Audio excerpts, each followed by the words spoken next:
Chapter 1. Shadows over Sylvania. In the forgotten heart of Sylvania, where mists curled like ghostly fingers through the skeletal forests, the ruins of Castle Nachstein rose from a dead hill like a tombstone jutting from a grave. Black stone towers pierced the moonless sky, jagged as the teeth of a starving beast, their battlements broken by centuries of siege, dark sorcery, and betrayal. The castle loomed in silence, save for the shrill cries of carrion crows and the whisper of the wind through rotted banners that still clung to life on shattered flagpoles. Inside, in a chamber lost to time and thick with mildew and ancient dust, Count Alaric von Carstein stood alone. The torchlight flickered across his pale, aristocratic features, sharp and severe as carved obsidian. His eyes, sunken, crimson orbs, glimmered with something older than madness, more obsessive than vengeance. He was not handsome in the human sense. No, his beauty was of the grave, cruel and cold, the kind that might be admired moments before a throat was torn out.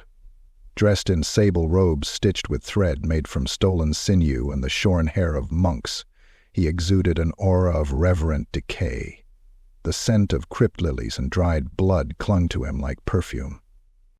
Before him lay a sarcophagus, cracked open, ancient glyphs weeping dark ichor as if resenting the disturbance. He reached inside, his taloned fingers caressing the brittle bones of an unknown king whose name had been devoured by time. Beneath the skeleton's ribs, Alaric found it, a volume bound in what looked disturbingly like human skin, its clasp a rusted lock shaped like a weeping skull. The book throbbed.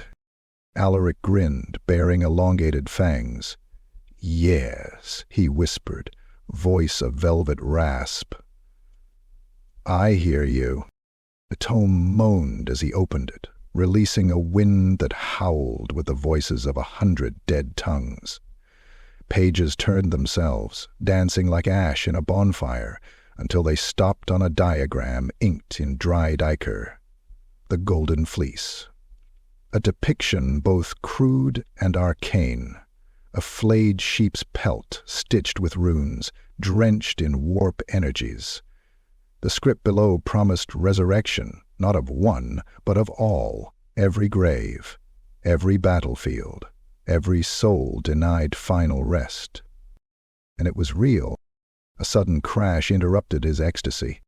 From the corridor outside, the heavy, dragging sounds of armored feet echoed toward him, slow, metallic, hungry.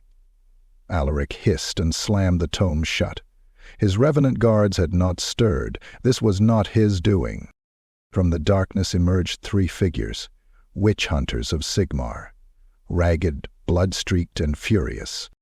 The first, a towering brute wielding a flame-scarred greatsword, charged without a word. His tabard bore a burning hammer crossed with chains. "Blasphemy!" he roared, the steel in his hands igniting with sacred flame.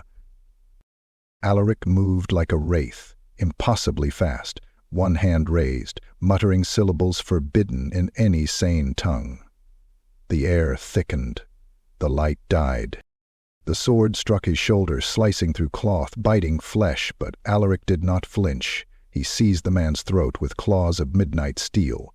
The hunter screamed, a sound choked by blood and terror as his flesh blackened and melted beneath the vampire's touch. His skin sloughed from bone like wet parchment, eyes boiling in their sockets. The other 2 fired blessed silver bolts, one striking Alaric's chest, the other lodging in his thigh. Pain danced in him, white-hot and exquisite. He grinned wider. "You bring Sigmar's light to a land of eternal night," he sneered. "Commendable, but foolish." The room exploded into violence. Shadows birthed skeletal knights that lunged from the floor. One hunter fell beneath their blades, his body torn open, intestines steaming on the cold stone. The last, a woman with half her face burned away and her eye glowing with witch sight, cast a holy seal of light that drove the dead back, but not before Alaric reached her. He spoke a name that hadn't been uttered in 10,000 years. She screamed, clutching her head as her mind tore itself apart. She collapsed, twitching as her eyes bled light and brain matter. Silence returned. Alaric stood over the dead, exhaling softly. He plucked the silver bolts from his body and tossed them aside, sizzling. The tome pulsed again in his hands, now warm. It had accepted his offering. He turned toward the crypt's altar and placed the book down. Behind it, a mural revealed itself, the image of a vast battlefield, where the dead rose in oceans, pulled from barrows and mass graves, forming an empire of bone under a black sun. At its heart, a figure in a golden fleece stood tall, arms raised, commanding the world's corpses like marionettes. Alaric stared at the image. "I will find you," he whispered, "and I will wear your skin like a crown." The torches extinguished, and Castle Knockstein was dark once more. Chapter 2. The Seers Vision. The wind howled like a wounded beast as Alaric von Carstein rode through the moaning woods that flanked the southern edge of Sylvania. His steed, a deathly pale nightmare stitched together from the carcasses of 3 dead warhorses, snorted trails of green vapor with each breath.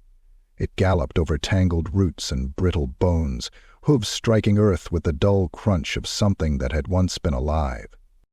The forest here was more than dead, it was wrong.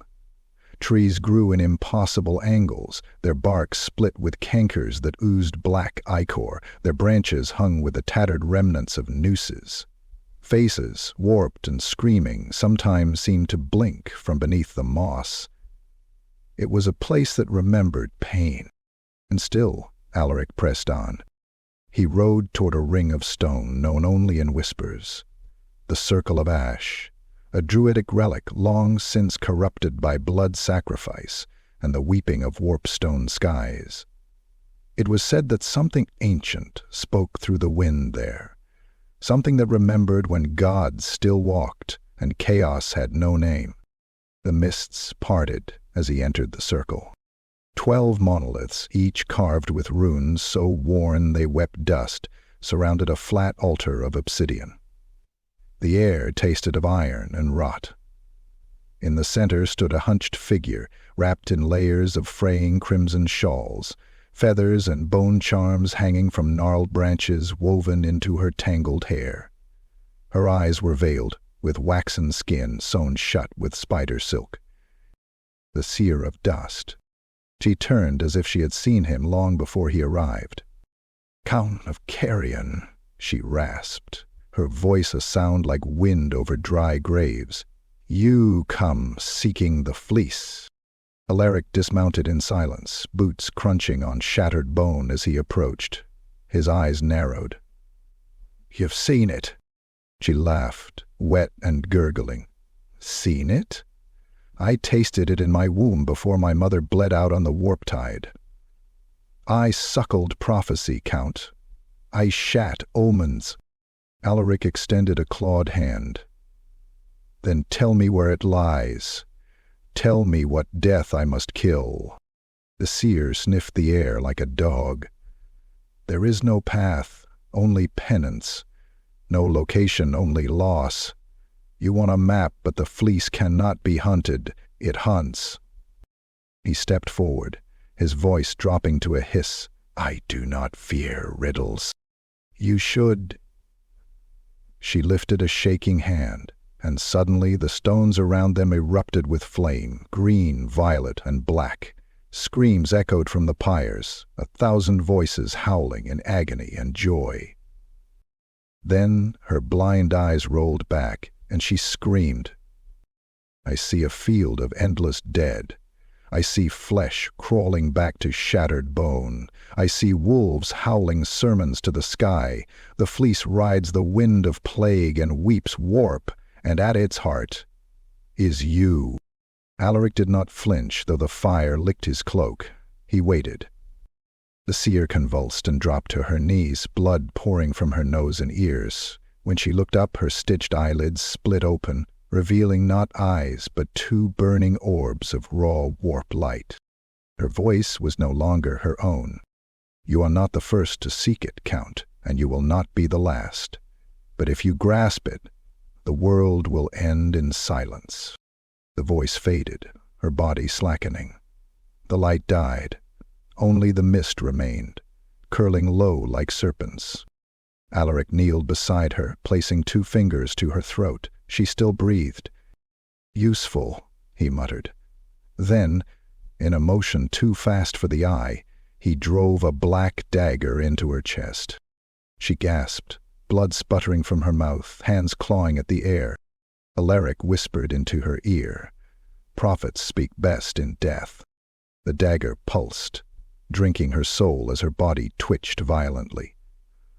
Her skin grayed, her hair turned to ash, and her form crumbled into dust, leaving only the shawls and bone charms scattered on the stone.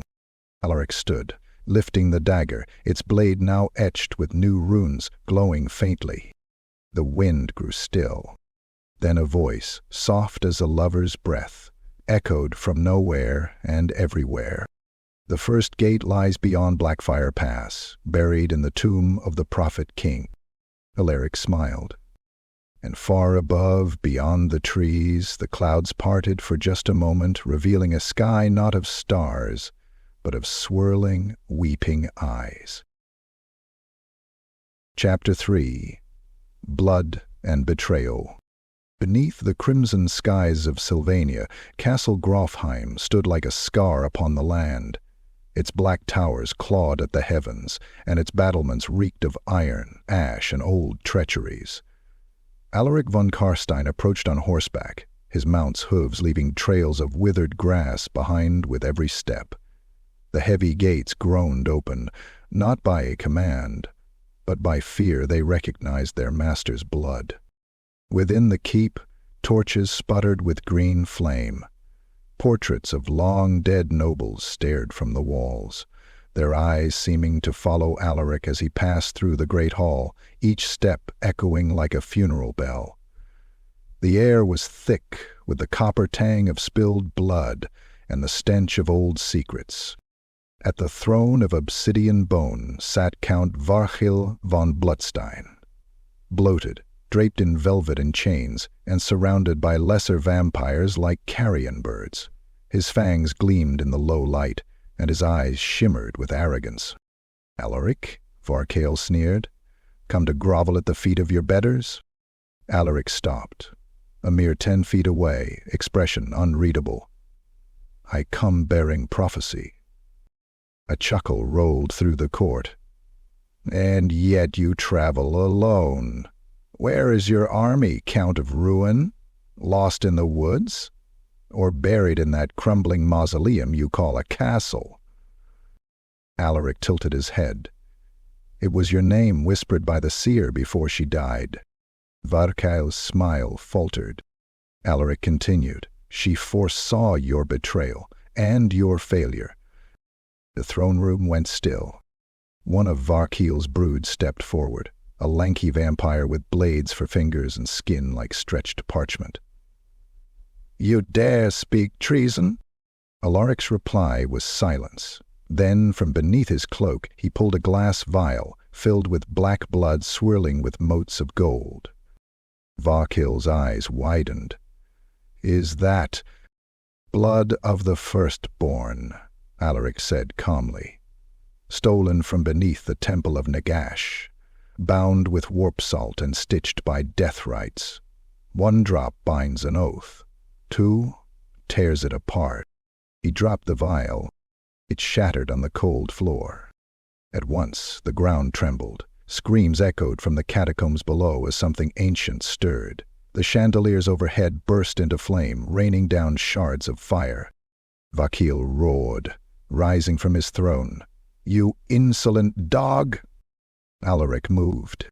In the blink of an eye he closed the gap, his blade whispering free from its scabbard, a curved saber forged in the dying breath of a mourner's bell.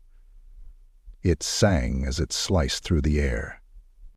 The blade bit deep into Varkael's gut, slicing open his velvet robes and spilling black steaming entrails onto the floor. He shrieked, stumbling backward as blood poured in rivers from his torso. The brood lunged.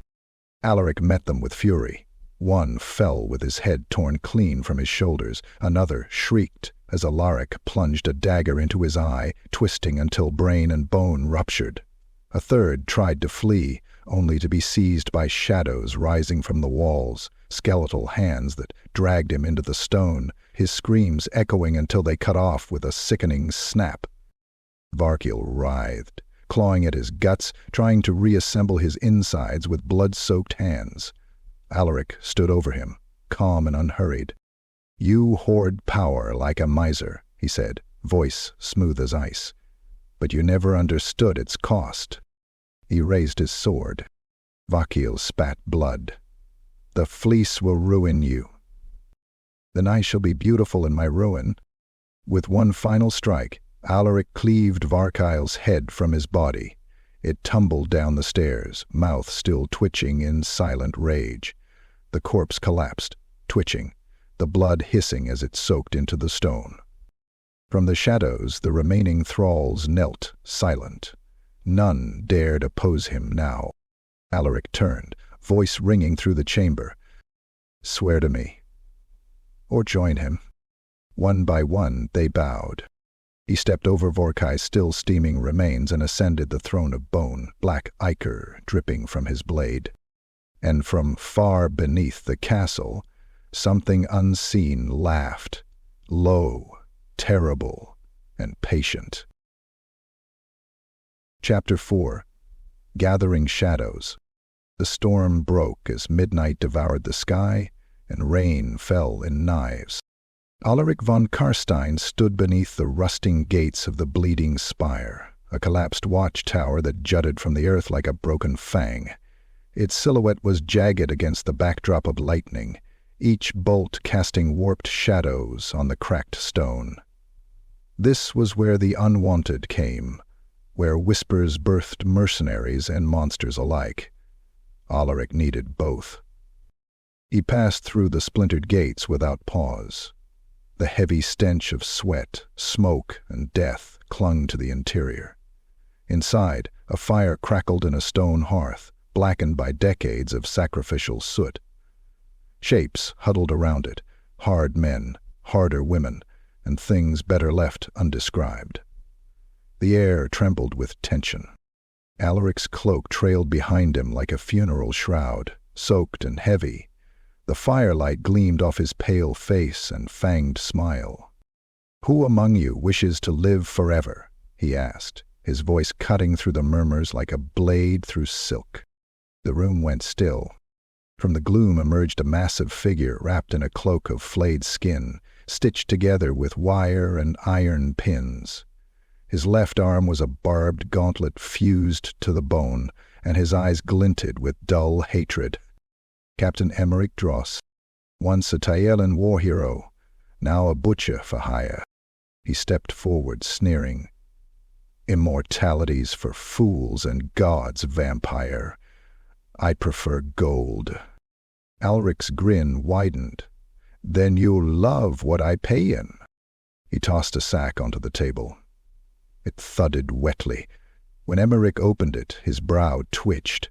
Inside were hearts, black, still beating, pulsing with warp energy. The captain held one up to the fire, watching it throb. "What are these?" "Pledges," Alaric said. "Taken from the chests of sorcerers who defied me." The mercenaries stirred. Greed was a universal tongue. But Alaric's true prize awaited deeper in the spire, in a chamber below ground, carved from blood-stained shale. It was here he found Malthor, the necromancer of thrice-buried graves. The chamber reeked of embalming oils and charred bone. Candles floated in mid-air, dripping wax that sizzled upon touching the floor.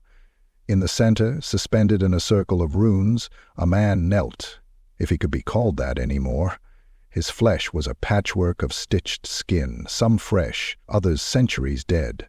Bone jutted from his shoulders like spikes, and his mouth had been sewn shut with rusted wire. Yet his eyes were very much alive, glowing with terrible intellect and fury. Alaric approached, murmuring an incantation that made the stones themselves weep blood. The runes shattered. The necromancer collapsed, gasping, the wires melting from his lips. He looked up, spitting bile. "You'll regret unbinding me, leech." Alaric crouched beside him, gripping his jaw. "I regret nothing. You served Manfred once, did you not? Raise the gates of Morrosleb with your tongue cut out. I've read your works, Malthor. Your brilliance deserves resurrection." The necromancer laughed, bitter and broken. "You think I serve? I rot. I devour. I outlast." "Good," Alaric whispered. "Then you'll fit in perfectly." With a snap of his fingers, chains fell away, and Malthor rose, taller than expected, his spine clicking grotesquely back into place. He smiled a cracked, blood-slick grin. "I will follow," he said. "If I may feast." "Feast as much as you like," Alaric replied, "so long as you obey." And lastly, there was the rat. Skreek Scintilla, a rogue warlock engineer from the dungeons of Clan Scryer, now exiled and hunted. He emerged from a vent in the ceiling, landing in a heap of clanking brass limbs and sparking warp generators. His face was hidden behind a mask of cracked glass, his voice a manic series of chirps and growls. "You, smell of rot," Ashranth skreeked, hissed, claws twitching. "But your heart, yes, beats with ruin perpetus. I like you. I hate you. I will help you." Alaric stared. "I need your genius, rat. I need weapons. Machines that can tunnel through time if needed." Skreek giggled. "Yes, I build, I kill, I betray. Unless you betray first, then I eat your bones." "So long as your loyalty outlives my enemies," Alaric said, "you may know on all you desire." The pact was sealed with shared blood and shrieking laughter. And so the dark court was assembled. A war criminal with blood-soaked hands, a necromancer who whispered to grave worms, and a Skaven exile drunk on warp madness. Together they would march into death and deeper. Alaric looked out across the lightning-split night, his new generals flanking him. Somewhere beyond the Blackfire Pass, the first gate waited. And now he had the hands to pry it open. Chapter 5. The Tomb of the Prophet King. The mountains loomed like petrified gods, jagged and merciless, as Alaric's warband approached the Blackfire Pass. The narrow trail they followed wound through cliffs slick with old blood, the stones stained crimson from centuries of battles fought and forgotten.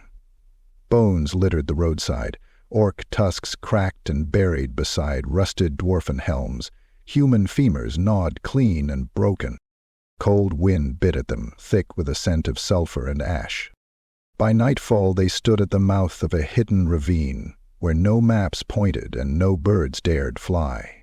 Beneath a sheet of dead moss and crumbling rock lay their destination, the tomb of the Prophet King, a forgotten monarch who had, in madness, declared himself the mouthpiece of Mor, god of death, before vanishing into the mountains with his followers, never to be seen again.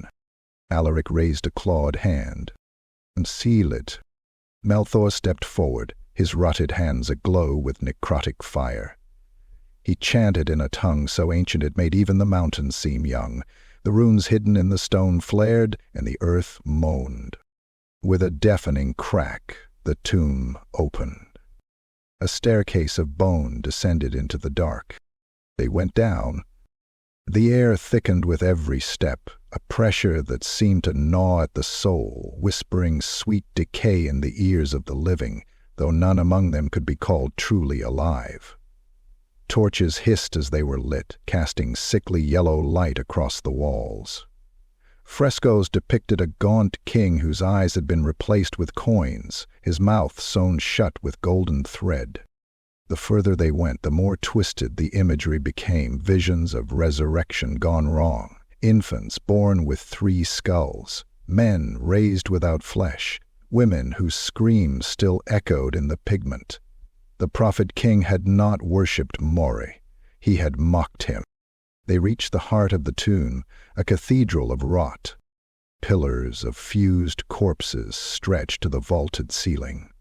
The altar was a slab of obsidian, cracked and bleeding black ichor. Atop it lay a sarcophagus shaped like a man screaming, hands clawing at the lid from the inside. Alaric whispered. "There is." Skreek's scintilla chirped nervously. "Trap, trap. Curse, curse, yes, yes. We all die here." Alaric turned. "Then you may die first."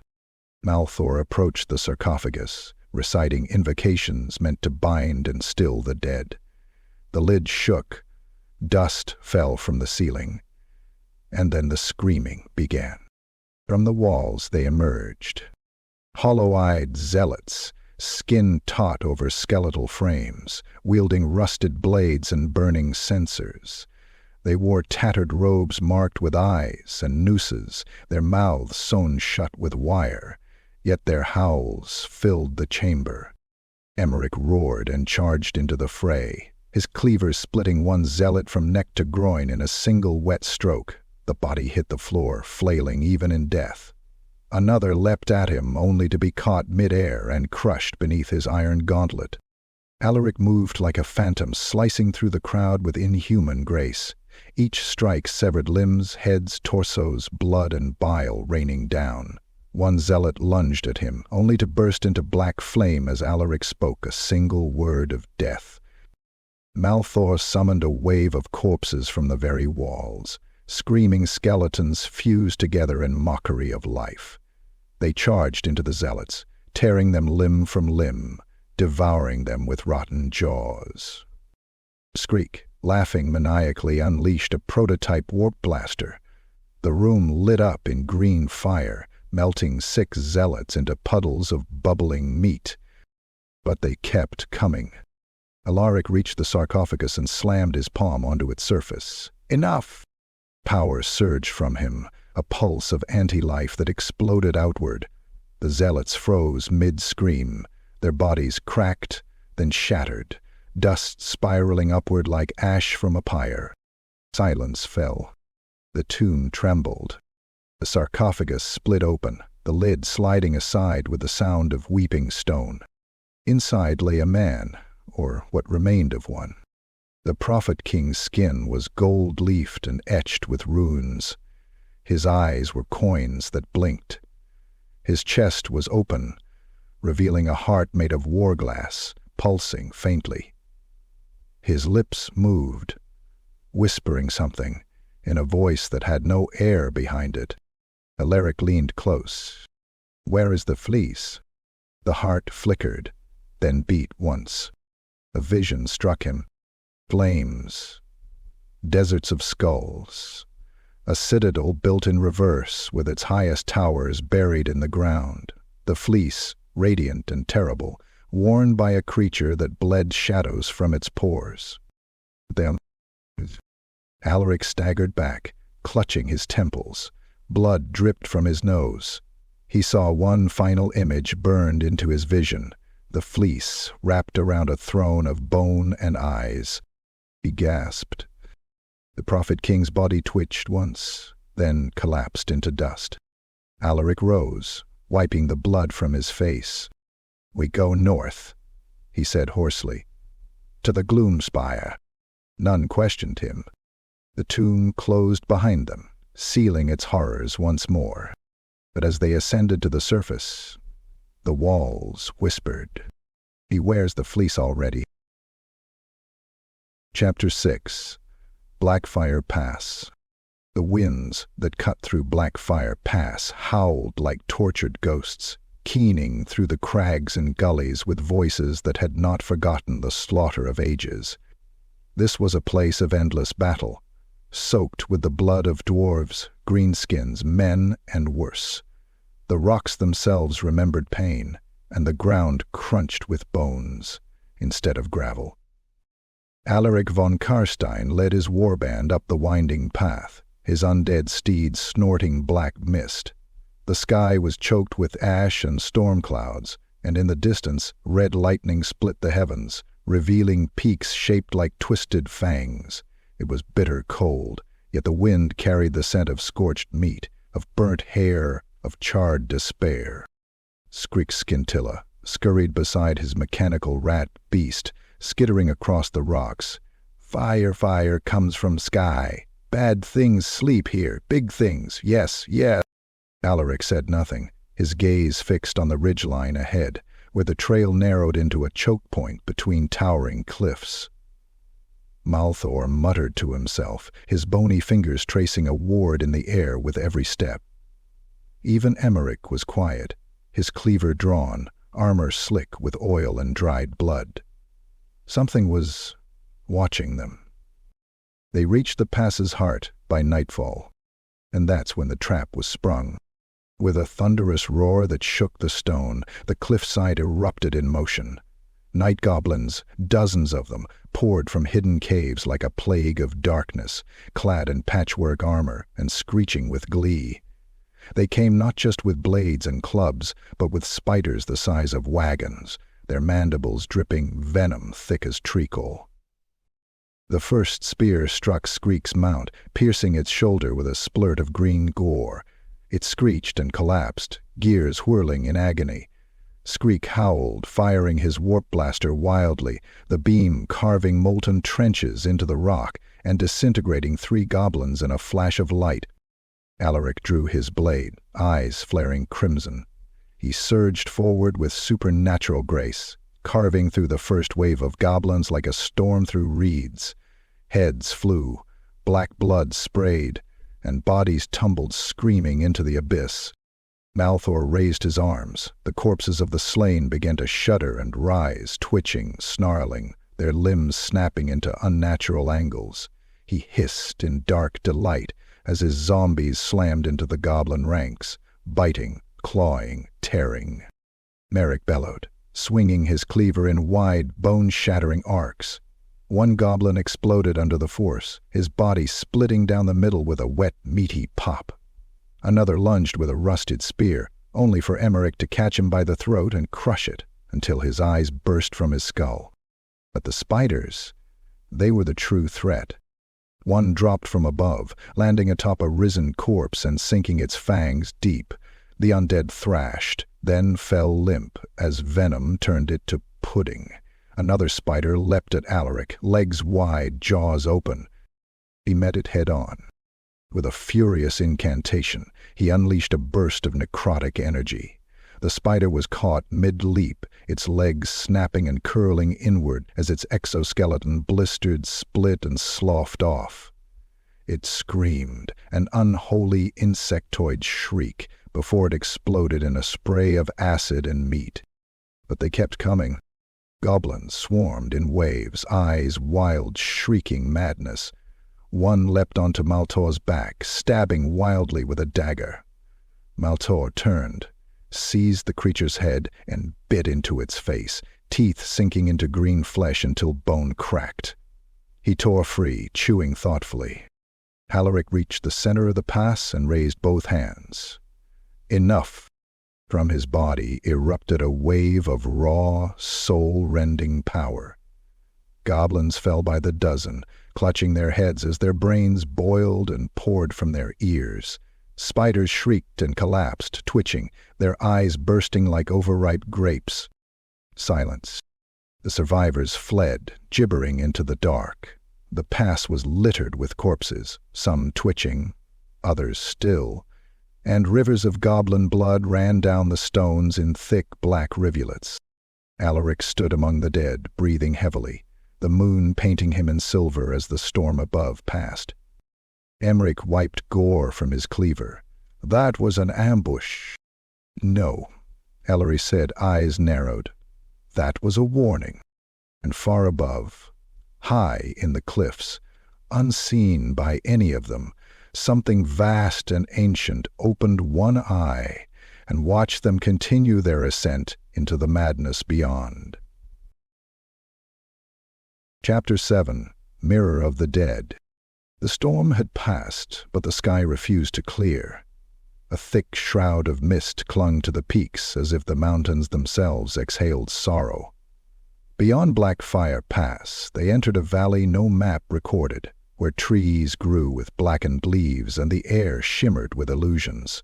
At its heart lay a glade, still and silent, untouched by wind or bird, its grass the color of dying embers. In the center of this glade, half sunken into the earth like a forgotten relic, stood the Mirror of the Dead, a towering pane of glass set in a frame of twisted roots and gnarled bone. No moss touched it, no dust marred its surface, and yet it pulsed with a cold, unseen light, as if it reflected something more than the world. Alaric von Carstein approached first. His boots sank into the soft soil, which exhaled tiny puffs of ash with every step. The rest followed. Malthor shuffling like a corpse dragged by its own will, Emeric watchful and blood-slick, and Skrika's scintilla chittering, sniffing the air like a nervous animal. Alaric turned to them. "This is not a relic. It is a test." Malthor's rotting lips curled. "I've read of it. A gift from the god of endings. It does not show who you are. It shows what you become."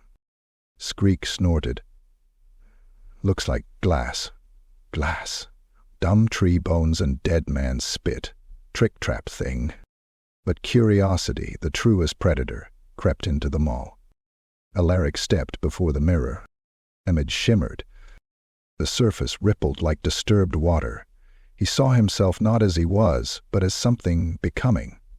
His flesh sloughed away, revealing polished bone wreathed in burning shadow. His eyes, twin pits of warp light, commanded legions that stretched beyond the horizon. Every city burned, every corpse danced. He sat upon a throne of entwined spines.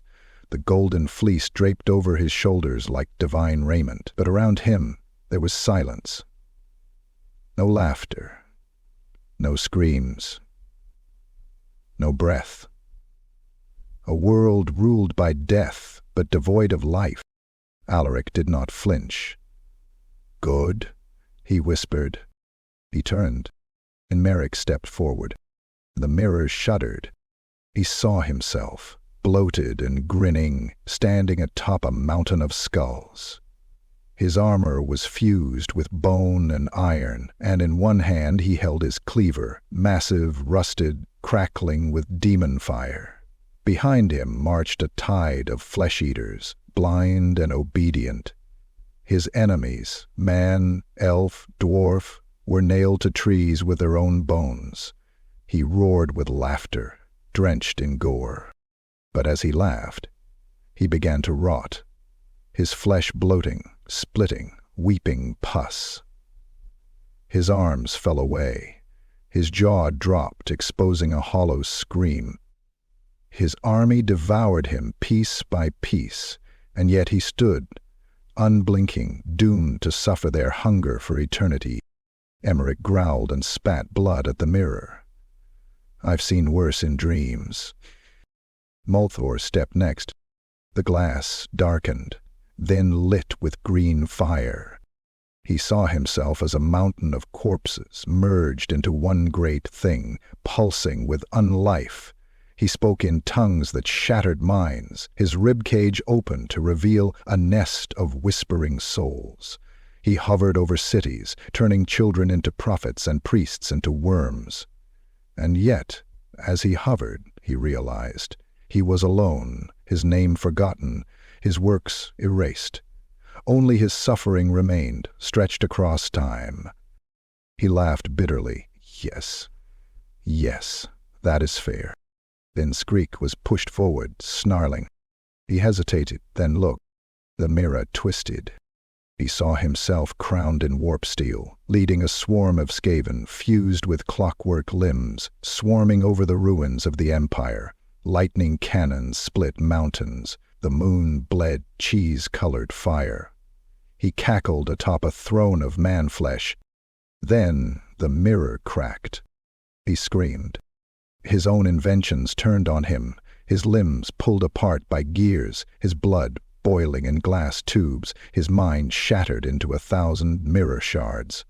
The laughter of the council echoed in his ears.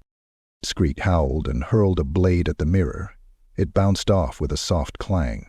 The reflection smirked. They all stepped back. The mirror fell silent. Alaric turned, his voice cold. This was never meant to guide us, it was meant to warn us. Our path is true, but it will end us. Malfoy nodded. Then let us die as kings. Behind them, the mist thickened, and far away, something listened. Chapter 8. The Warp Witch of Marbad. The land turned sick beneath their feet. They passed through the haunted vales of the grey marches, where nothing grew except pale weeds and the bones of things without names. The sky pulsed a strange color, neither day nor night, just the bruised shimmer of warp light bleeding through the veil between worlds. The air smelled of copper and wet fur. Winds carried laughter that came from nowhere. In the distance, like a wound in the earth, the ruined town of Marbad clung to a rotting cliffside. Once a mining settlement, it was now a graveyard frozen mid-scream. Homes leaned at impossible angles, their beams warped and cracked. Doors stood open, yawning like mouths. And above it all rose the blackened stump of what was once a great tower, now fused with the flesh and bone of things sacrificed beneath it. They entered Marbad at dusk. No wind stirred. No rats scurried. Only the echo of their footsteps accompanied them.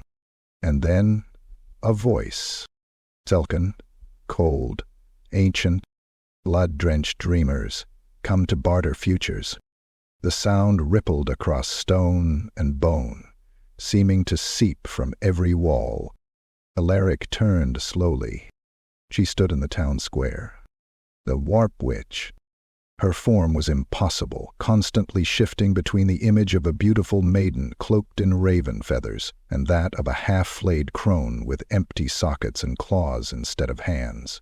Her face flickered between youth and decay, between desire and terror. Her robes bled smoke. Her feet didn't touch the ground. Malfoy whispered. She sees across time. She speaks with the tongues of demons. Alaric stepped forward. I seek the fleece. The witch tilted her head. Her voice became a song, laced with venom and longing.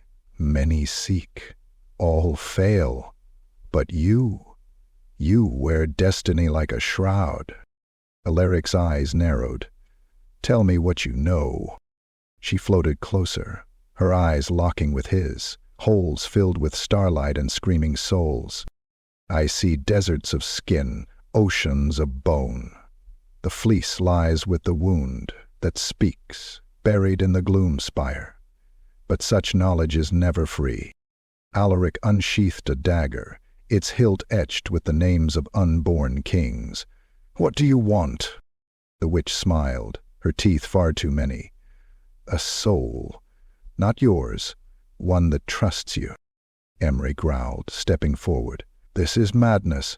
She lies. But Alaric didn't hesitate. He turned, and with a flick of his wrist threw the dagger. It struck Skreek. The rat thing squealed, eyes wide, blood gushing from its side. He stumbled, claws clutching at the blade embedded in his gut. No! Treachery! Betrayal! Alaric advanced, unblinking. You were always going to betray me, he said coldly. This way, it's my terms. Skreek howled and lunged, but Alaric caught him mid-leap, sinking fangs into his neck. The Skaven shrieked as blood poured from the wound, thick and tainted with warp energy. Alaric drank, his body shuddering as the essence of the rat filled him with sparks of madness and glimpses of forbidden machinery. Then, with a final twist, he snapped Skreek's neck. The rat body fell, twitching. The witch clapped. Delicious, she whispered. She extended one hand, and from her palm bloomed a black flower. Nestled inside its petals was a shard of shimmering gold thread skin, a fragment of the Golden Fleece, torn from the veil itself. Alaric took it. As his fingers closed around it, the world convulsed. Visions exploded in his mind, cities devoured by time, angels nailed to thrones of sinew, and the fleece whispering in languages too old for gods. He staggered, blood dripping from his nose, mouth, and ears. The witch vanished, laughter echoing as she dissolved into smoke. Melthor approached the corpse of Skrik. He was mad, but useful. Then make him useful again, Alaric said. With a wave of Malthor's hand, the rat's body shuddered. Its spine cracked, its limbs bent backward, its jaw dislocated and stitched itself shut with barbed wire. Undead. Twisted. A puppet of war. They left Marbad as darkness fell. Behind them, the town folded into itself, swallowed by the hunger that had birthed the witch. Ahead, the mountains parted, and in the distance, the first silhouette of the Gloomspire rose, like a nail driven into the world's heart. Chapter 9. The Siege of Gloomspire. The Gloomspire rose from the earth like the spine of a fallen titan, black and jagged against a sky stitched with lightning. It was not a fortress in the traditional sense. It was a wound, architected in blasphemy, mortared with sin. Walls fused from obsidian and corpse fat shimmered wetly, breathing as if alive. Spires crowned with burning eyes loomed above the valley, watching, judging, hungering. Alaric von Carstein stood upon the ridge with his warband, the storm framing him in jagged silhouettes.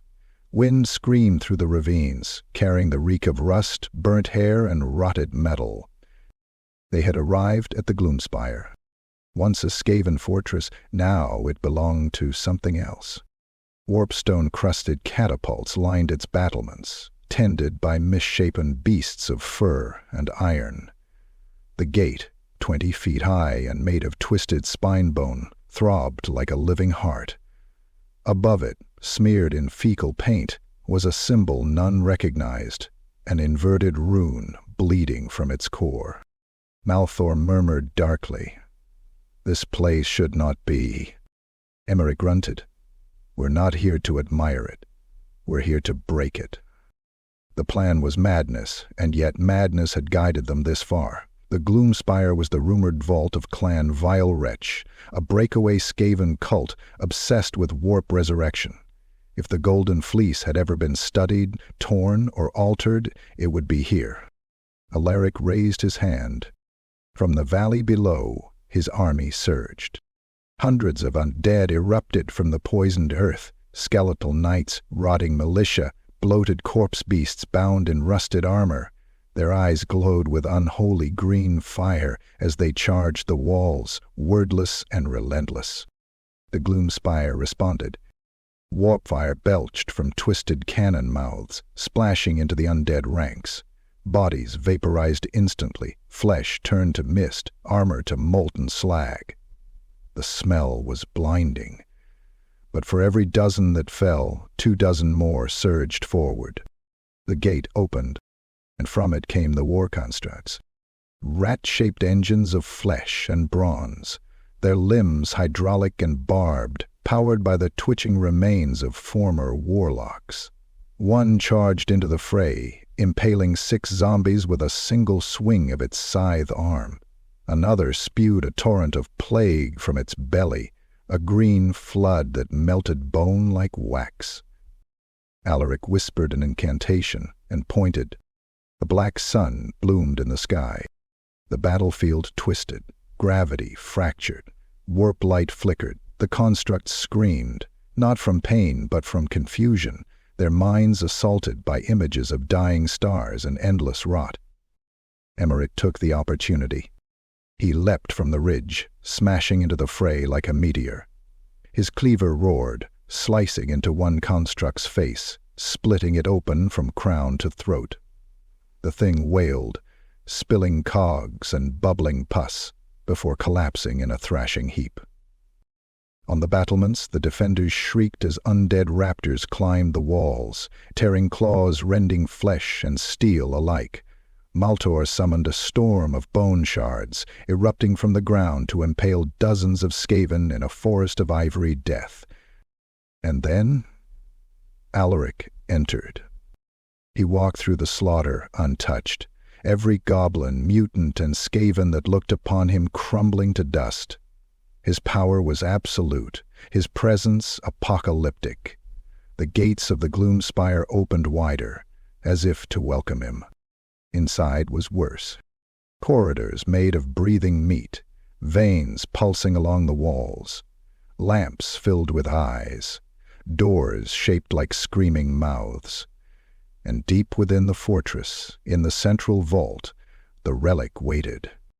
A sheet of golden skin, stitched together from the hides of those resurrected wrongly.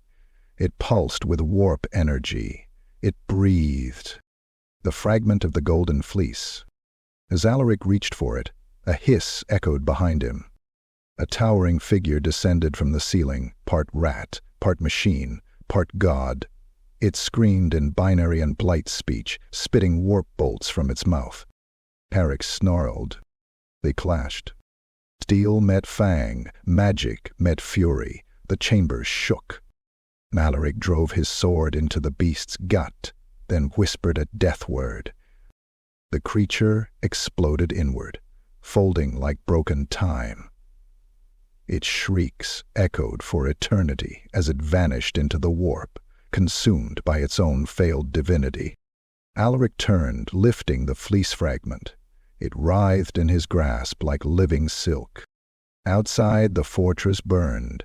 The sky was choked with smoke and falling stars. They had won. But the fleece pulsed, and it whispered, "We are not yet whole." Chapter 10. The Whispering Flesh. The flames of the Gloomspire still licked the sky behind them as the warband marched onward, deeper into lands where maps frayed and sanity rotted. Smoke clung to their clothes, and ash crusted their boots like a second skin. The stolen fleece fragment pulsed with unquiet hunger in Alaric's satchel, warm and wet against his chest. It whispered in his mind, not with words, but with the moist, obscene promise of becoming. They entered the Vale of Bile, where the earth no longer bled blood but pus. The trees had no bark, only meat. Their leaves twitched like nerves, and their roots throbbed with veins. The sky above was blistered with clouds that wept oil, and from every corner of this blighted vale came the whispers. Flesh speaking to flesh.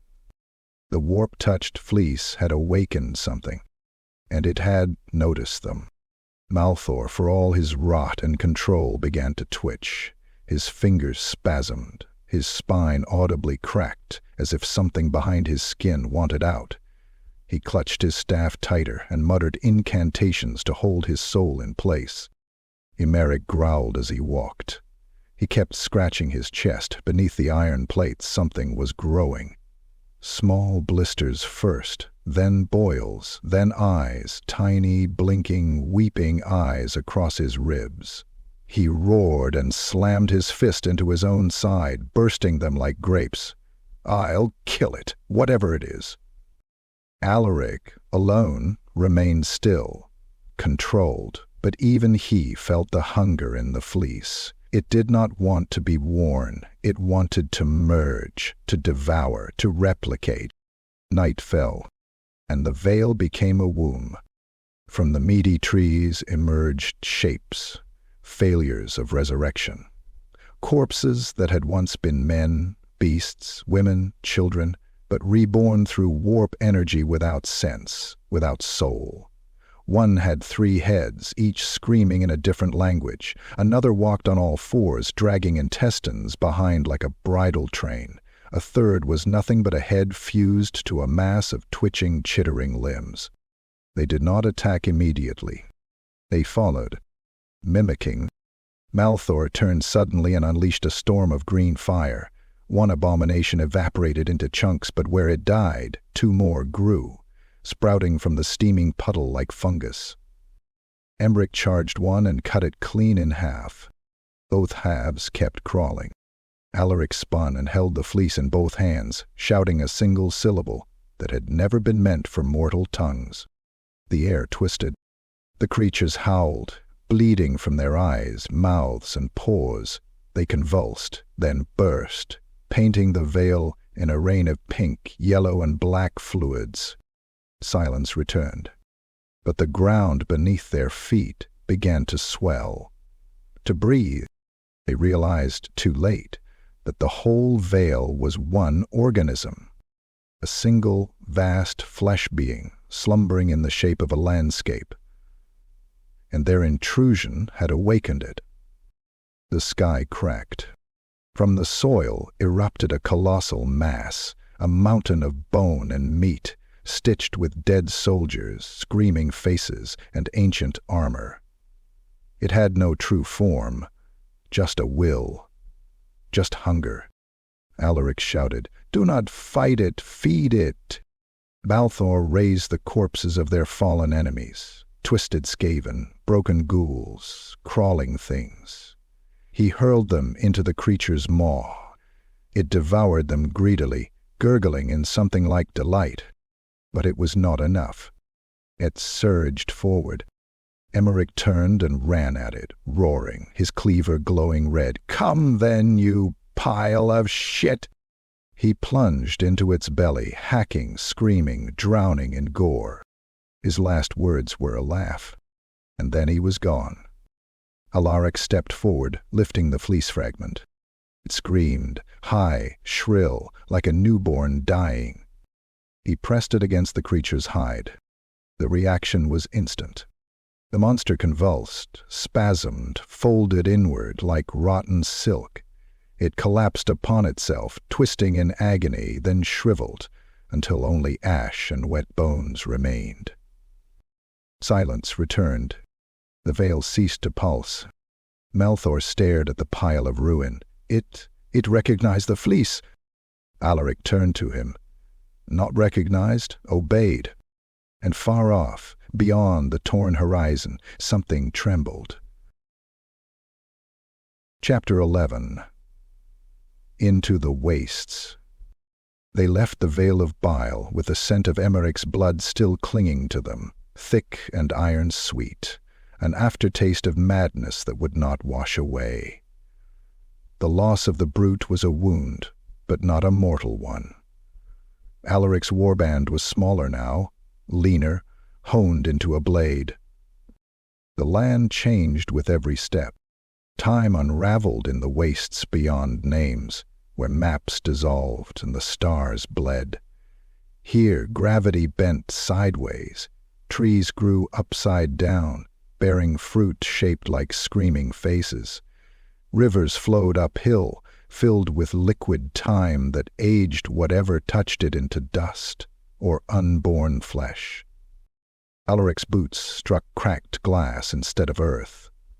Beneath it, beneath every step, were memories, visions of dying gods, burning cities, children clawing at closed doors. The glass whispered names he had forgotten. His name, his brothers' names, the names of the first graves he ever filled. Balthor grew quieter with each passing hour.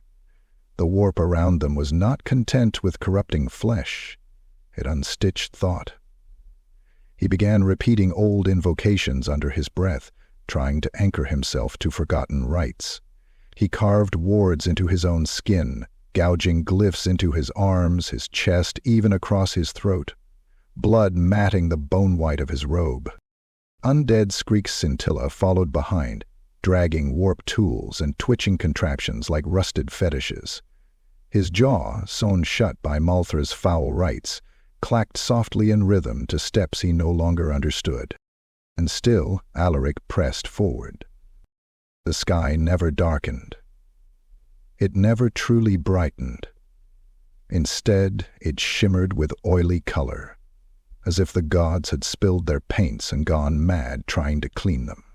It was during what might have been night or noon that they found the shifting citadel. It had not been there the moment before. One blink, one breath, and suddenly it loomed. A palace made from the bones of forgotten titans, its towers swaying gently in wind that didn't exist. Doors moved, some opening, some closing, at random. Windows bled light and wept fog. At its center, a bell, tall as a mountain, shaped like a heart. Alaric approached it with reverence. This place lives between seconds. We must move carefully. Malthur hissed, or not at all.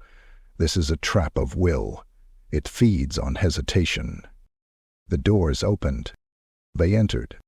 Inside, the laws of the world ceased. Corridors repeated, runes inverted, stairs spiraled into mouths. They saw themselves in mirrors, aged, dying, victorious, hollowed.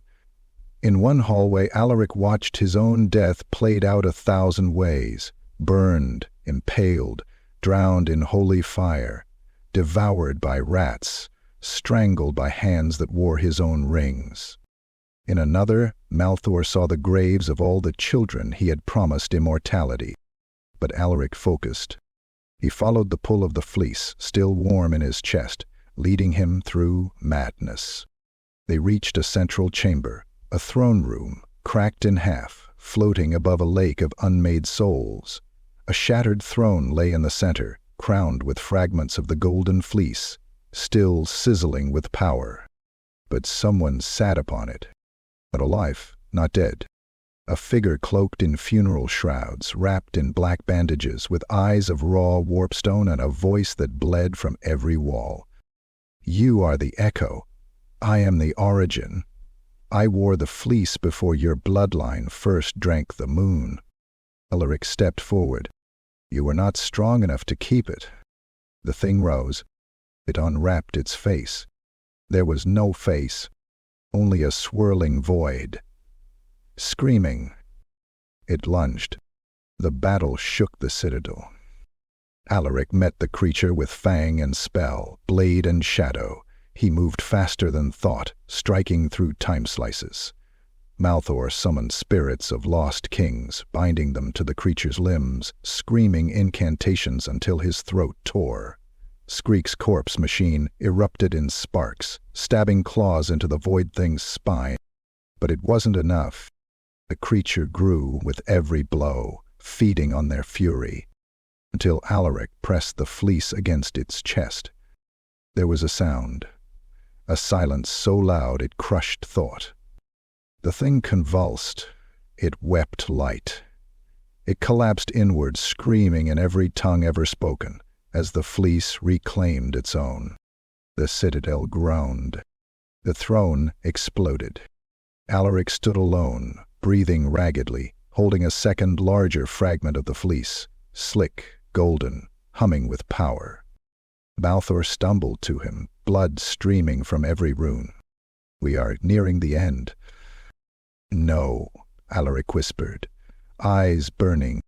We are nearing the beginning. Chapter 12. The Cursed Citadel. It began with screams. High, thin, endless. The kind that drill behind your eyes and make your teeth ache. The kind that don't belong to anything alive or dead. The sound came from the sky. Not the real sky. This one was made of broken stars, frozen lightning, and veils of skin flapping in solar wind. The stars twitched when you looked at them. They watched you back. They had arrived at Cravenhold, the cursed citadel. Once a proud bastion of man, now nothing more than a necrotic carcass sewn into the fabric of the warp. It hung above the wastes like a tumor, supported by chains made from interlinked jawbones, stretching down into the cracked earth. It pulsed, alive with a cancerous heartbeat. Alaric stood before the chain bridge, Malthor beside him, face pale and rotting. The second fragment of the fleece pulsed beneath Alaric's chest, vibrating in time with the castle's call. They crossed the bridge in silence. Each step echoed for hours. The air thickened. Time staggered. One moment they were mid-stride. The next, weeks had passed. Their clothes molded, their skin blistered. Malthor's left eye wept maggots. Inside the citadel, madness became stone. The walls bled whispers. The floors moaned with every step. Statues wept black milk from eyeless sockets. Tapestries showed scenes of history yet to happen, kingdoms burning, gods hung from trees, and Alaric wearing the fleece, flayed by his own ambition. They entered the Hall of Splinters, where mirrors lined every surface, each one showing another version of themselves. Malthor saw a version of himself, ruling a kingdom of ghosts, too rotted to move, commanding from a throne of filth. He looked away. Alaric did not. He stared into the mirror, where he sat atop a throne of bone, the fleece wrapping his form like a lover. Entire countenance bowed beneath his feet. And yet, in that reflection he never moved. His mouth was sewn shut, his eyes empty. A god who had won everything and lost his will. The mirror cracked. The sound echoed through the halls like thunder. From the ceiling descended the sentinels, hulking abominations of steel and bone, their faces carved into eternal screams, wielding axes taller than men. They dropped silently, like guillotines. The battle began with a whisper and ended in carnage. Alaric ducked beneath the first blow, slicing upward with his saber. Sparks flew, steel met bone. One sentinel lost an arm. It didn't flinch. It kept coming. It swung with such force that the wind pressure alone shattered the stone floor. Malthor screamed in 7 tongues and unleashed necrotic fire.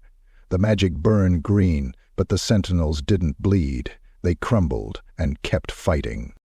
Alaric leapt, driving his blade through one sentinel's skull. It roared, grabbing his throat, lifting him into the air. Then came the true horror. The sentinel's chest split open, revealing a face. A living, screaming, human face. It was Alaric's, twisted, crying, begging, "Stop, stop, stop." Alaric bared his fangs and bit into the face, tearing flesh, bone, and memory away. The creature collapsed in a flailing heap, thrashing and twitching. He landed with a growl, eyes burning. "This place is stitched from our sins." Malthor, coughing blood, pointed ahead. The heart vault, a door made of stitched lips, sealed with golden thread. Alaric approached. The fleece in his chest writhed violently, screaming into his bones. He reached forward and ripped the threads open. The vault unfolded. Inside was himself. Was something like him. A perfect replica.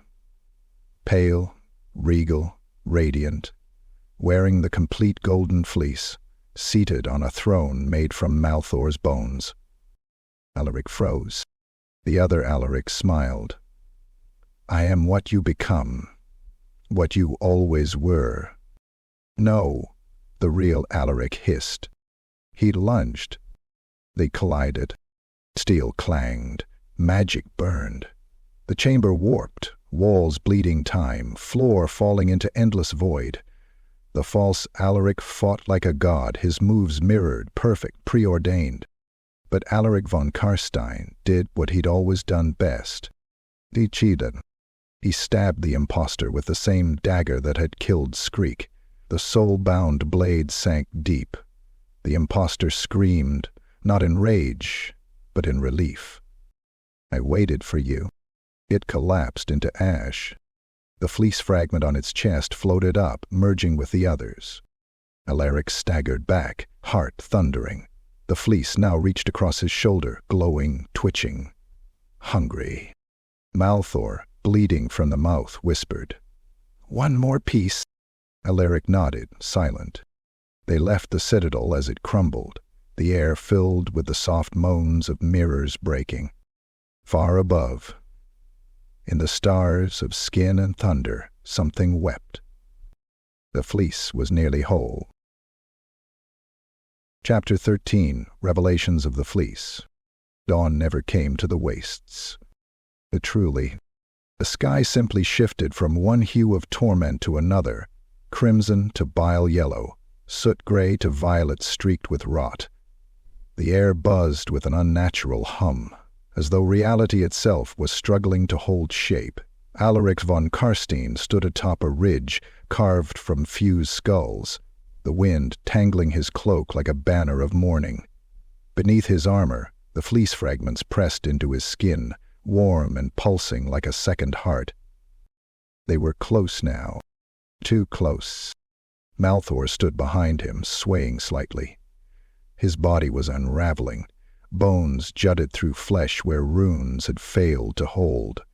One of his eyes had fallen from its socket but remained, tethered by a tendril of necrotic sinew, twitching as it scanned the horizon. Below them stretched the petrified spiral, a cratered depression in the earth filled with statues of beings that had never lived, twisted forms caught in eternal screams, reaching for a sky that hated them. The final piece of the Golden Fleece lay at the spiral's heart, buried within the sarcophagus of Morn, a relic older than gods. Alaric descended in silence, boots cracking ancient bones. The closer they came, the louder the whispers grew, sibilant voices threading through the air, too many tongues speaking all at once. Become, return, we wait beneath skin, you were always meant. The fleece fragments on his chest shuddered. When they reached the center, the sarcophagus awaited. Carved from black basalt veined with gold, it pulsed with inner light, seams leaking shadow. Around it lay the shattered remains of previous seekers, chaos champions flayed by invisible claws, demon princes sundered from reality, even an elf godling turned inside out, still twitching. Alaric stepped forward. The fleece screamed. He laid one hand on the sarcophagus lid, and the world ruptured. He was no longer in the wastes. He stood in a place outside of time, a throne room carved from living bone, suspended in a sea of unformed souls. The ceiling was a sky of wailing mouths. The floor bled when stepped on, and before him, seated upon a throne of coiled dead suns, was a figure swathed entirely in the Golden Fleece. Its face was a skull overgrown with flesh. Its voice was a harmony of all who had died seeking the relic. "You come to claim what cannot be owned," it said. "I come to complete it," Alaric replied. "You come to become it." And with that the figure rose.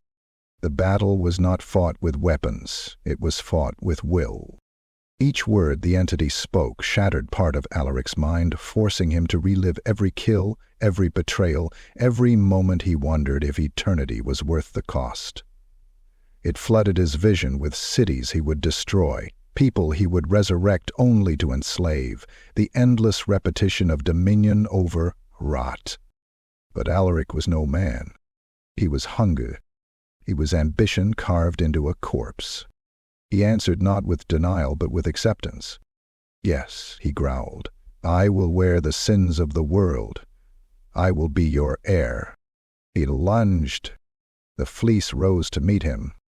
He tore the last piece from the entity's chest, even as it howled and dissolved into dust. Power coursed through him, raw, burning, alive. His veins lit with divine blight. His flesh split and reformed. The fleece wove itself into him, becoming skin, becoming soul. He screamed, and the sound split the petrified spiral apart. Back in the wastes, Malthor watched as Alaric fell to his knees, eyes burning gold, his body wreathed in ethereal light. The air convulsed, the statues cracked, the crater shuddered. The fleece was whole. And he whispered now not just to Alaric, but to the world. Chapter 14. The Betrayer's Blade. The air was still as a corpse's last breath. The wind, once filled with whispering voices and mournful howls, fell silent. The sky dimmed, not from clouds, but from something far worse, the shadow of finality. Alaric von Carstein stood at the edge of the ruined spiral, the completed Golden Fleece now melded to his skin, glistening like living metal, every thread vibrating with barely contained power. The world trembled beneath his feet. He was no longer simply undead. He was something more, something beyond. Malthor knelt behind him, clutching the ragged remains of his staff, eyes hollow, skin blistered and sagging like wax left too near the flame. He trembled not from fear, but from proximity to the divine, to what Alaric had become. "You are the wound-made king," Malthor whispered, "the death that commands death. But devotion has its limits, especially in the mind of the damned." Alaric turned slowly. The fleece writhed, sensing a shift. His crimson eyes narrowed. "Malthor," he said, voice now layered with echoes, "you have served well." The necromancer lowered his head. "I would serve still, but I cannot let you go further." A long silence. Alaric tilted his head. "Explain." Malthor rose. With trembling hands he pulled free a blade wrapped in black cloth, its hilt carved from the vertebrae of unborn twins, its edge slick with cursed oil. The blade of the betrayer, forged in the soul forges beneath Morcaine, whispered to end gods and silence fate itself. "I saw what comes," Malthor said softly, "in the fleece's vision. I saw you unmake the world, not with hatred, not with fury, but with mercy. You would raise every corpse, remove all suffering, all hunger, all change." He met Alaric's eyes. "That is the true horror." Alaric didn't move. "You would leave behind a garden of stillness," Malthor continued, tears of black blood trickling down his cheeks. "A world that never breathes again." Alaric's smile was small, almost human, "and yet you followed me here. I hoped you would fail." Malthor lunged. The blade flashed, a blur of agony and truth. It struck Alaric in the chest, biting deep. The fleece screamed, so did the sky. The earth ruptured beneath them. Alaric staggered, hand clutching the hilt embedded in his ribs. Blood, dark, thick, iridescent, spilled down his torso. It hit the ground and grew teeth.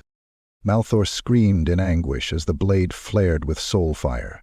Alaric dropped to one knee, but he did not fall. He laughed, low at first, then rising, rich, triumphant. The fleece pulsed violently, tendrils lashing outward. They caught Malthor by the throat, lifted him into the air. He gasped, clawed at his own skin as the fleece peeled him open, not physically, but spiritually, layer by layer, like unwrapping a memory. "You think you could kill me with prophecy?" Alaric snarled, rising to his feet. "I am prophecy. I am the death that fulfills itself." Malthor's body exploded, not in gore but in memory. Moments of his life, his childhood, his studies, his shame, his first corpse, his first love, all bled into the air like ink in water. Alaric inhaled them. The fleece absorbed it all. The blade of the betrayer fell to the ground, smoking, impotent. Alaric stood alone now, the fleece tighter, brighter, feeding on betrayal like sacrament, his wound sealed, not with flesh, but with golden thread, stitching him stronger. He raised his arms, and the world obeyed. From every grave within 100 leagues the dead rose, not in torment, but in reverence. Knights, still wrapped in rusted armor, children with empty eyes, farmers, nobles, sorcerers. They stood, silent, breathing no air, yet alive in some twisted mockery of life. And they bowed to their new emperor. Alaric looked to the horizon, and he began to march. Chapter 15. The Dead March. They came without sound. Across the shattered lands, through the blackened forests and rotted valleys, over cities that no longer remembered their names, they came. A tide of flesh, bone, and silence. The march of the dead. At their front, draped in the golden weave of the warp-touched fleece, strode Alaric von Carstein, Lord of the Silent Choir, Emperor of Oblivion. The earth did not quake beneath his feet, it shivered. Time rippled where he passed, unsure whether to remember him as prophecy, plague, or Messiah. His eyes burned like twin suns in eclipse, and his flesh, stitched together by the fleece, was no longer simply vampire. He was a creature rewritten by purpose, radiant with undeath. At his command, the air itself bowed. Behind him came the reclaimed, a legion of those once forgotten. They wore the faces of children, of kings, of lovers, of monsters. Many bore the wounds that had killed them, shattered skulls, ruptured throats, burned skin. But none of them screamed. None wept. They walked upright, eyes vacant, driven not by hunger or vengeance, but by something more intimate and infinitely colder: devotion. And when they passed through living lands, they converted. A village in the path of the march, nestled in the crooked hills, thought itself safe. The people barred their doors, they lit candles, they prayed. But the dead did not knock. They simply arrived. Alaric raised a hand, and time stopped. The fires froze mid-flicker. The wind held its breath. The sun dimmed. People stood still, mouths open mid-plea, tears frozen on cheeks. Alaric stepped among them, trailing fingers along cheeks, tracing hearts with an absent tenderness. And that he spoke. You were not forgotten, you were delayed. With that whisper, their bodies collapsed inward. Bones shattered, blood turned to ash, eyes melted, and from that pulp rose mirrored copies, reanimated twins, perfect in every detail, except for the silence. Children played again, laughing without sound. Parents hugged their dead children, echoes, and did not notice the cold. The march grew. In a ruined fortress, a noble knight rose from his crypt, still clutching the sword that had failed him. He joined the procession, stepping in line behind a baker and a mad prophet. They walked side by side, equals. Even the trees bent toward them. Birds fell from the sky, twitching, then stood again, feathers molting in reverse, bones exposed, eyes black as nothing. From the shattered sky came war. 3 witch hunters, survivors of the Church of Sigmar, descended upon the march with fire and holy word. They rode griffons stitched from light, armed with cannons blessed by the last High Templar. They opened fire. The first blast struck Alaric in the chest, searing through golden thread, ripping open his ribs. He smiled. The second strike engulfed him in flame, burning flesh from bone, reducing the fleece to scorched tatters. He stepped forward, unbothered, and with a gesture he spoke their true names. The griffins twisted in mid-air, wings folding, flesh rupturing outward into spirals of bone and horror. The riders screamed, but their voices turned to dust in their throats, their bodies reversed, skin crawling back into themselves, bones crunching inward, until only shivering piles of teeth remained. Alaric reformed. The fleece regrew across his chest, whispering with delight. It remembered their pain. He looked out upon his army, now swollen with tens of thousands, and then he saw it. On the distant horizon, a white cathedral, the last bastion of the living. He raised his arm, and they marched again. No trumpets, no cries. just the relentless shuffle of feet, and the slow, patient drumbeat of the world's end. Chapter 16. The Plains of Screams. The Cathedral of the Living, white and defiant, loomed upon the horizon, like a tooth in a rotting mouth. Its bell tolled once, twice, then fell silent, as if the sound itself had recoiled from what was coming. The plains of screams stretched before it, a desolate expanse, flat and endless, where grass refused to grow and the sky hung too low. Here the ground wasn't earth but cracked bone dust, crunched underfoot like brittle paper.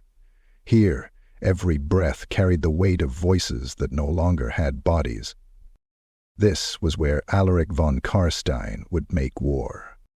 At the crest of a dead hill, draped in the full, glistening weave of the Golden Fleece, Alaric raised one hand. The fabric clung to him like a lover, blood thread pulsing in time with his unbeating heart. From beneath its folds, the sound of weeping never ceased, a tapestry of every soul it had touched. His army stood below.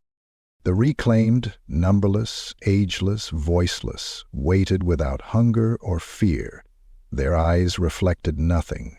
Knights still impaled on their old lances, priests crucified upside down on their own symbols, children whose dolls now grinned with sharp teeth. All stared toward the cathedral. All wait, Alaric whispered, and the plains answered.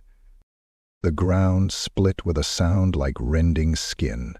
A geyser of bones spewed into the air, twisting into a construct of war, a titan forged from skeletons, still twitching, faces weeping along its ribs.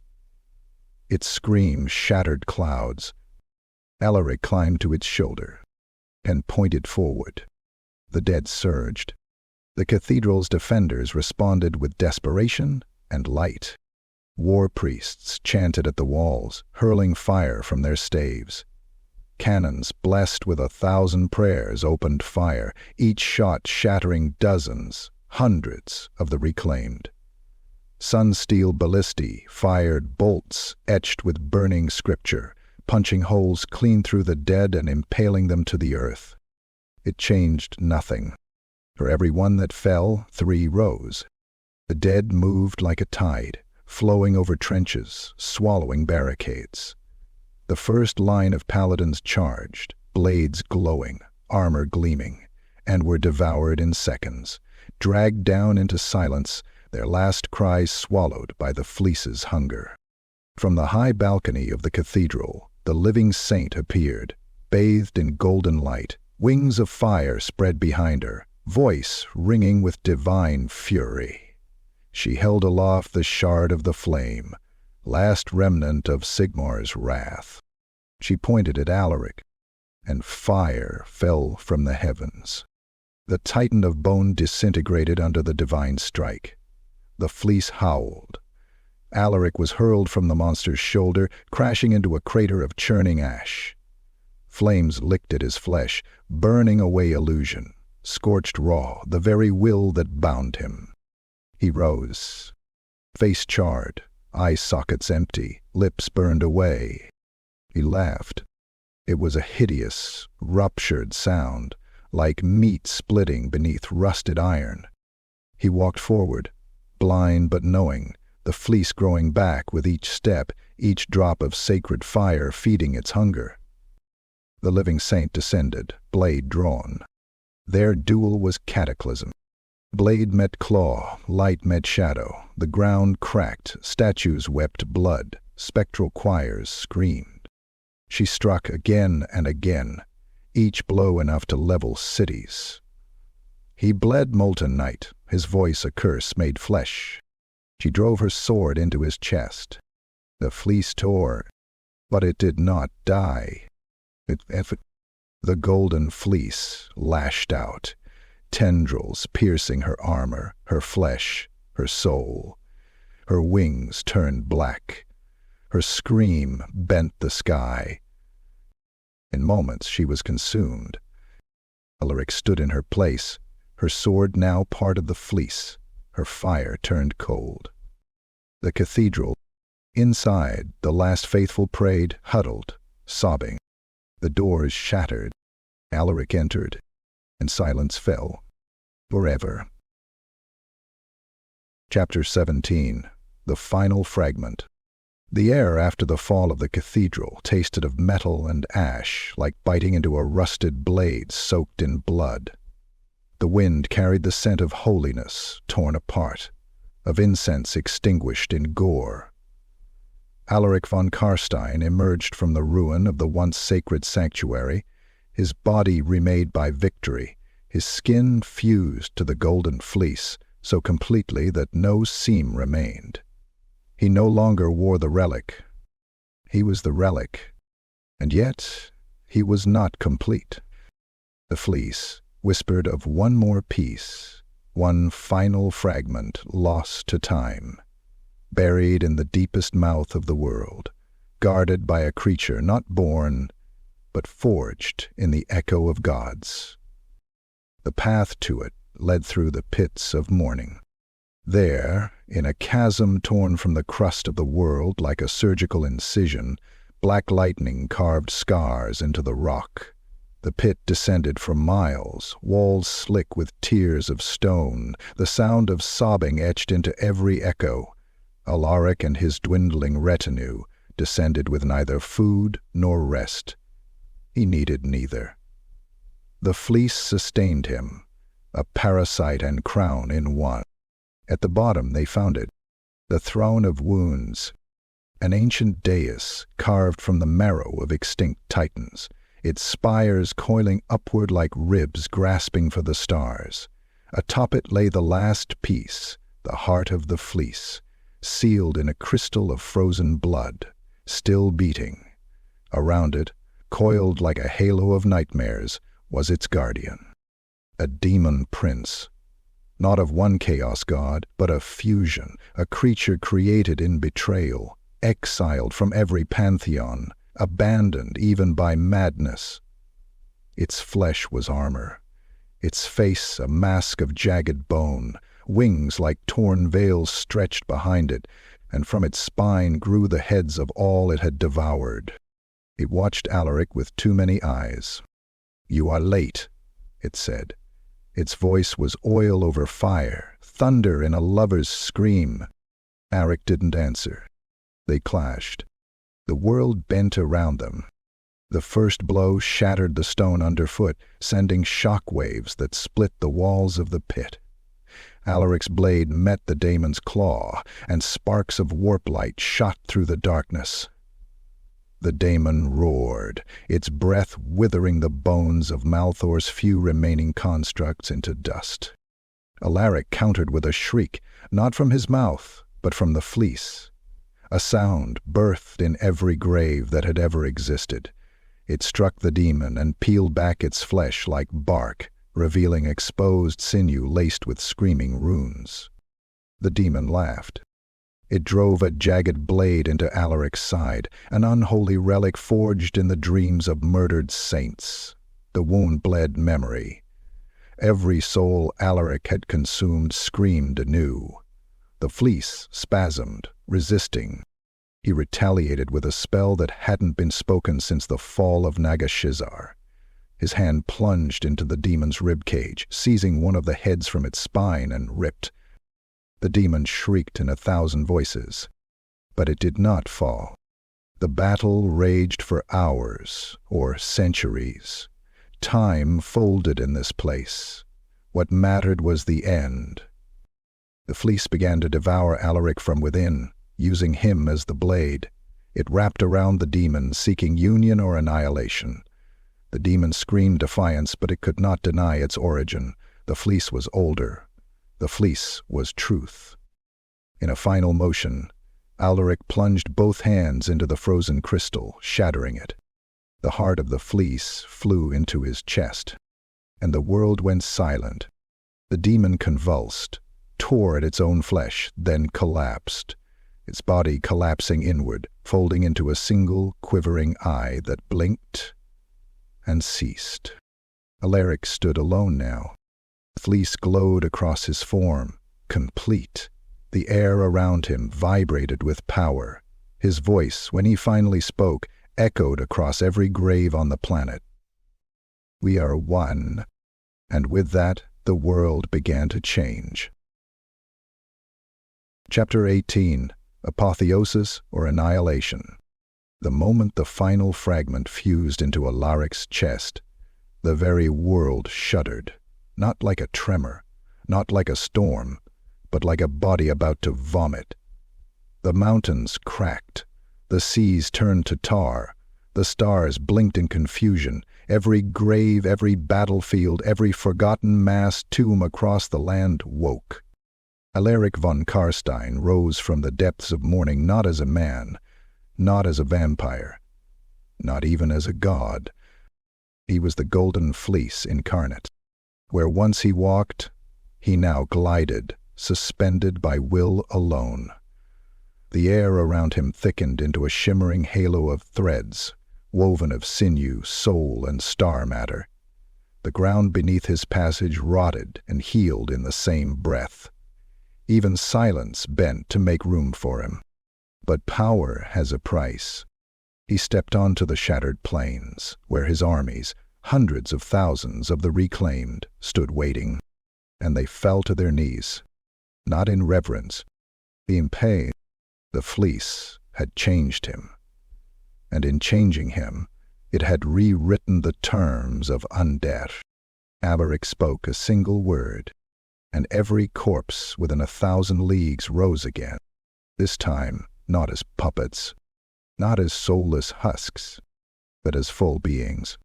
Flesh restored, eyes clear, breath returned.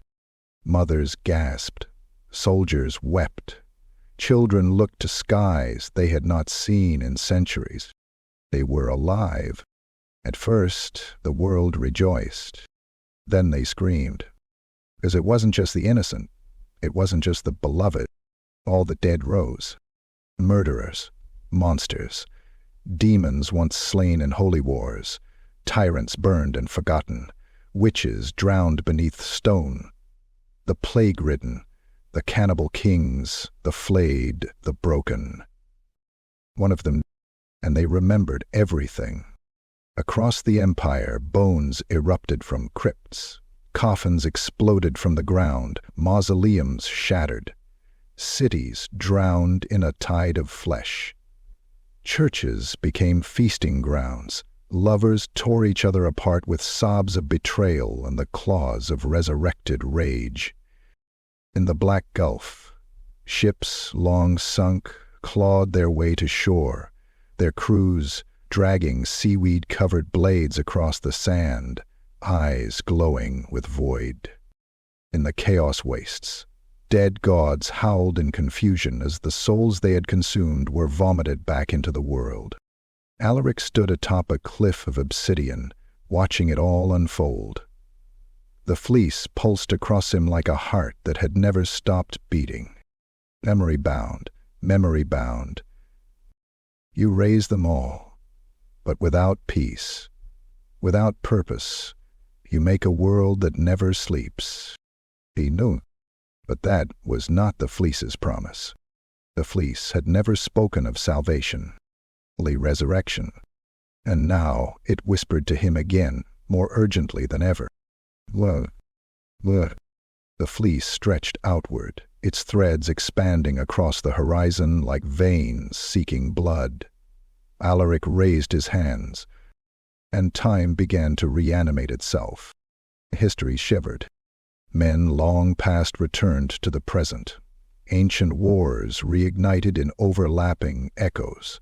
The sky bled days that had already died. Ghosts of empire reappeared atop cities that had replaced them. Reality fractured. Somewhere in the Southlands, a child who had never been born cried for milk. In Nagaroth, a sorceress who had slit her throat 3 centuries ago now awoke in a pool of her own confusion. And in Sylvania, the wind spoke only one word, over and over, in every language.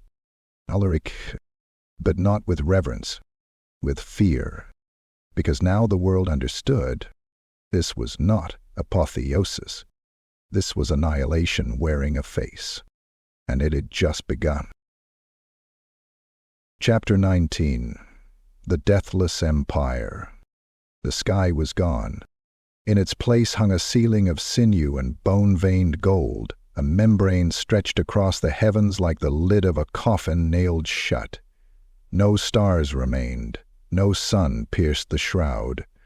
Only the dim, pulsing glow of the Golden Fleece, now grown monstrous, its tendrils snaking through the firmament like a parasitic god. Alaric von Carstein stood at the center of a throne that had not been built, but grown, a gnarled crown of limbs and memory formed from the fused bones of 1,000 kings and saints. It sat atop the citadel of stillness, which once had been the heart of the empire. Now it was a pillar of rot that reached into the diseased sky, encircled by the moans of a world forcibly reborn. He did not speak anymore. There was no need. The fleece spoke for him, its voice broadcast through the nerves of the earth. Every leaf twitched with it, every stream gurgled it. The wind carried it on its breath, not in words, but command. The deathless empire had no borders. It had no life.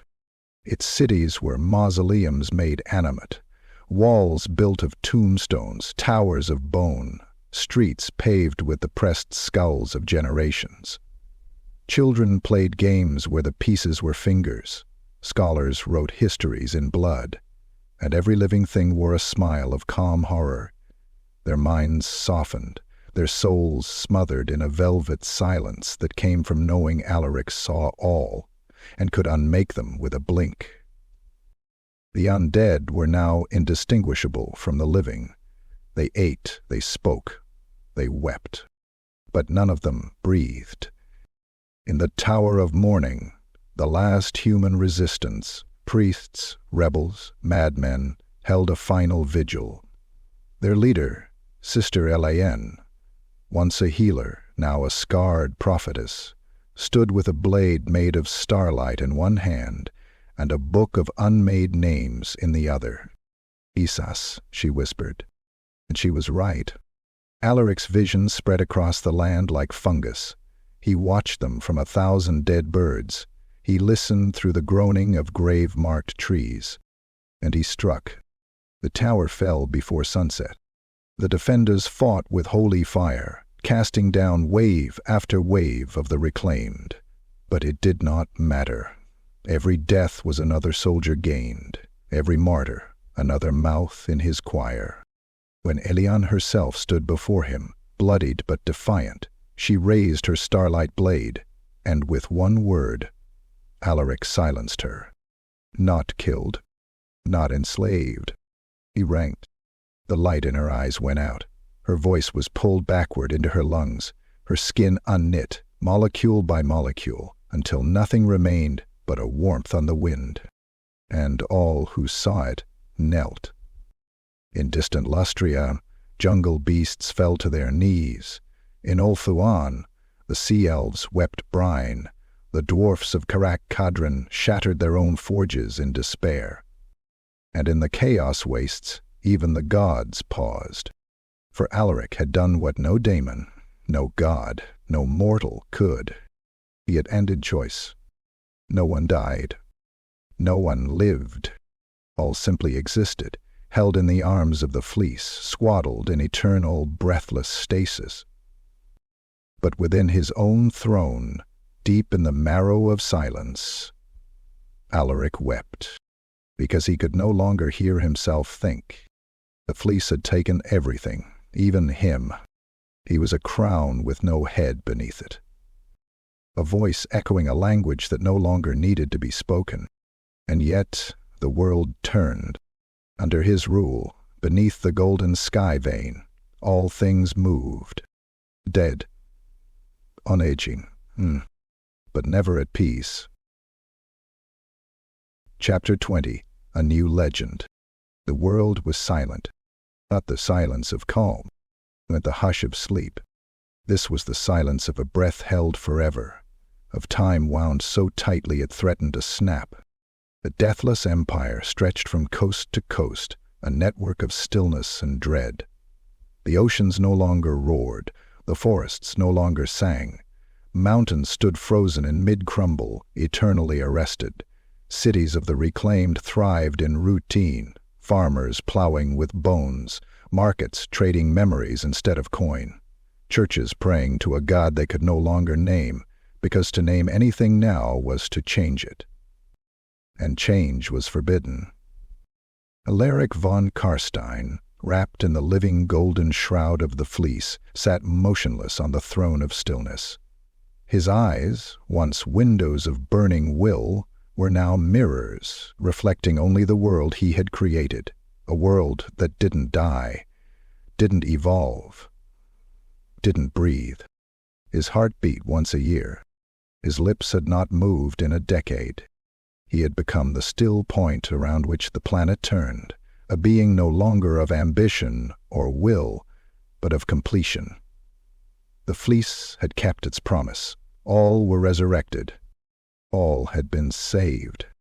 But there was no joy, no suffering, no war, no song, just the endless mechanical murmur of unlife, a heartbeat made of routine, until something cracked. It began deep in the earth, where the dead had been piled so deep not even the fleece had reached them. In an ancient vault beneath the ruins of Malienburg, sealed by wards crafted in the dying breaths of the last true mages, a girl awoke.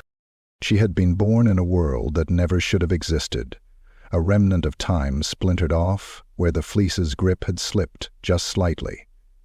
Her name was Lena, and unlike the rest of the world, she could breathe and dream, and most dangerously, she could die.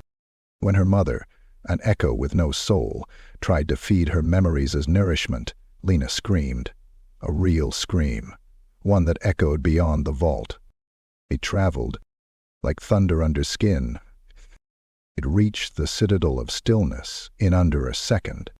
Eric felt it. A sound, not sanctioned. A will not tethered, a heartbeat that was not his. His eyes blinked for the first time in centuries. The fleece recoiled. A low groan, like ancient trees snapping, rumbled through the air.